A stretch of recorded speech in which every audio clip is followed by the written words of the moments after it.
Hello friends, ఇప్పుడు నేను ఒక వినూత్నమైన వీడియోని చేయబోతున్నాను. ఎందుకని కేరళ రాష్ట్రం నుంచి ఎక్కువగా హీరోయిన్స్ వస్తుంటారు, అలాగే సక్సెస్ అయినటువంటి కొంతమందిని కూడా పేర్కొందాం. డయానా కురియన్ అంటే చాలామంది తెలియకపోవచ్చు, కానీ నయనతార అంటే చాలామంది తెలుసు. తిరువళ్ళ అనే ఊర్లో ఆమె డిగ్రీ చదివి పాస్ అయింది. ఆ తర్వాత అక్కడే లోకల్గా టెక్స్టైల్ పరిశ్రమలకి, జ్యువెలర్ పరిశ్రమకి ఆవిడ మోడల్గా పనిచేయసాగింది. అలా మెల్లమెల్లగా పనిచేస్తూ ఉండగా సత్యన్ అతిక్కాడ్ అనే మలయాళ దర్శకుడు ఆమెను చూసి ఈమెలో మంచి స్పార్క్ ఉందని గమనించి మనసెనక్కర అనే తన మలయాళం సినిమాలో తీసుకున్నాడు. దాంతో మంచి పేరు వచ్చింది. ఆమెకి నయనతార అనే పేరుని కూడా అతనే పెట్టాడు, డయానా కురియన్ అనేటువంటి పేరు నుంచి. తర్వాత ఇంకోటి, కేరళలో ఒక ప్రత్యేకత ఏంటంటే సిరియన్ క్రిస్టియన్ ఫ్యామిలీస్లో అభ్యుదయ భావాలు ఎక్కువ.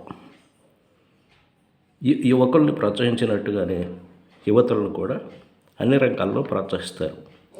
తెలుగు, తమిళ, మరి ఇలాంటి స్టేట్లో తీసుకుంటే ఎక్కువగా అమ్మాయిల్ని సినిమా రంగంలోకి వెళ్ళడానికి ఎక్కువగా తల్లిదండ్రులు అంగీకరించరు.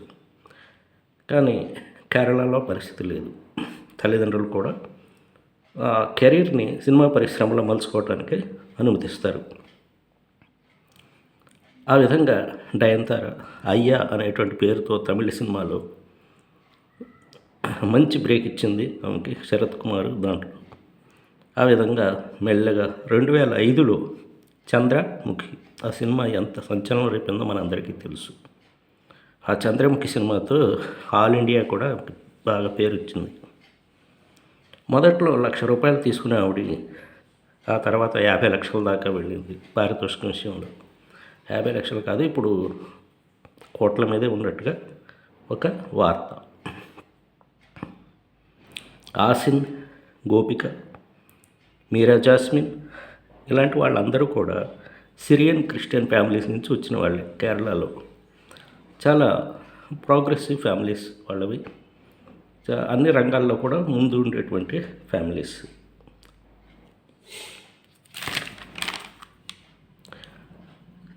సినిమా పరిశ్రమలో కెరీర్గా మలుచుకోవటానికి ముందు చెప్పినట్టుగానే కేరళ ఫ్యామిలీస్లో ఎలాంటి అబ్జెక్షన్స్ ఉండవు. అది మెయిన్. కేరళ నుంచి ఎక్కువగా అమ్మాయిలు హీరోయిన్లుగా రావడానికి ప్రధాన కారణం అన్నమాట అది. ఇక ఉత్తరాది హీరోయిన్స్తో పోలిస్తే దక్షిణాది సంస్కృతిని కానీ డైలాగ్స్ని కానీ వెంటనే అర్థం చేసుకుని నటిస్తారు అని చెప్పి మిగతా తమిళ, తెలుగు డైరెక్టర్స్ ఎక్కువగా మలయాళీ అమ్మాయిల్ని తీసుకుంటారు. చిన్నప్పటి నుంచి చదివేటప్పటి నుంచే కాలేజీ టైం నుంచి మలయాళీ అమ్మాయిలు ఏదో ఒక డ్యాన్స్ కావచ్చు, నటన కావచ్చు, లేకపోతే ఇన్స్ట్రుమెంట్ కావచ్చు, ఏదో ఒక కళని అభ్యసిస్తూ ఉంటారు. దానివల్ల వాళ్ళకి ఫ్యూచర్లో మంచి ఫెచ్చింగ్ అవుతుంది. అది మీరు ఒక్కసారి జ్ఞాపకం చేసుకుంటానికి ప్రయత్నించండి.